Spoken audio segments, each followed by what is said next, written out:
let's talk about the Snyder Cut. No, this is really just a quick thing, I swear. I probably should have mentioned this sooner, but it's in my notes now.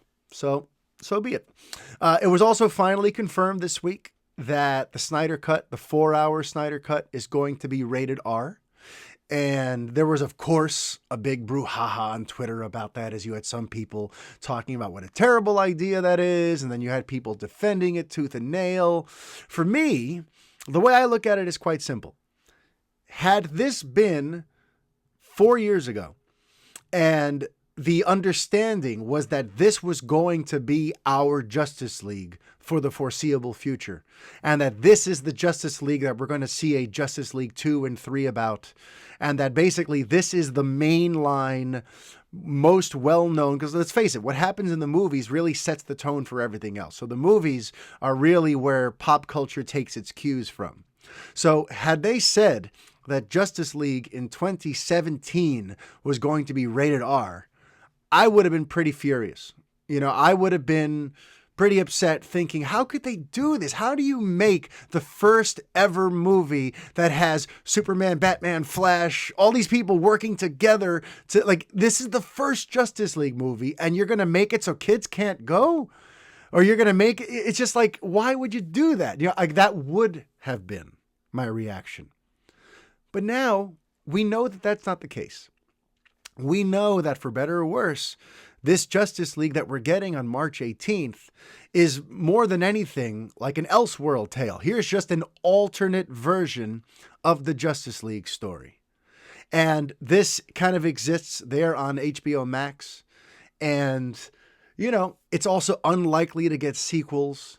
So when you factor all that in, it's like, listen, it's an Elseworld tale. So the rated R thing doesn't really faze me one bit. If this was supposed to be the Justice League that I had to follow for the next 5 or 10 years, and I had no other version of Justice League coming to the movies, I would have been real uptight. But finding out that the Zack Snyder's Justice League is rated R is like, well, yeah, of course it is. Did you see the Ultimate Edition? Have you heard his comments on the type of film he wants to make? Of course it's rated R. So what are you freaking out about? And again, this is not going to be the Justice League that all of pop culture has to live with the next few years.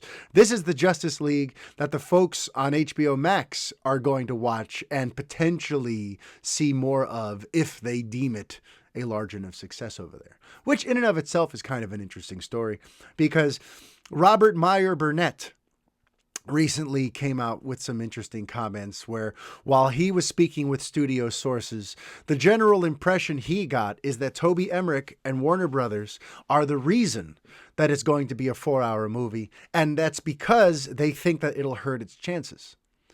They want this to be a cul-de-sac. They want this to be one and done. And they know that making it a 4-hour movie is going to really help that to be true.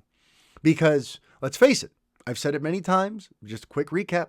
If this were some, prestigious, special, once-in-a-lifetime miniseries event with 4 to 6 episodes where people can discuss after each episode, anxiously awaiting what happens on the next one, and it would slowly, gradually build buzz, and you would have people who wouldn't normally sample this go, all right, I'll watch the first episode and then determine if I want to do it. It's pretty much undeniable that the miniseries approach would absolutely help this thing to grow in size, to grow in scale, and to grow in impact. Making it one 4-hour one and done that's rated R makes it really just a love letter to Snyder's fans specifically as we attempt to move on.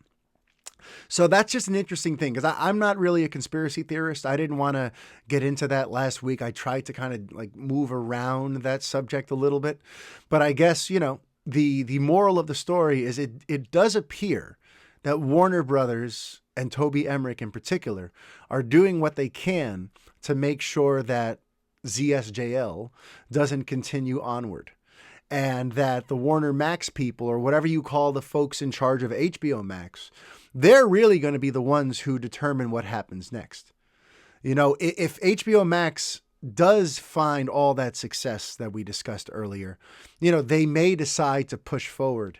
But this mandate by Emmerich or whatever pull he was able to have over the HBO Max aspect of things to get them to make it just 1 4-hour movie really kind of makes clear what their intentions are for Zack Snyder's Justice League next month.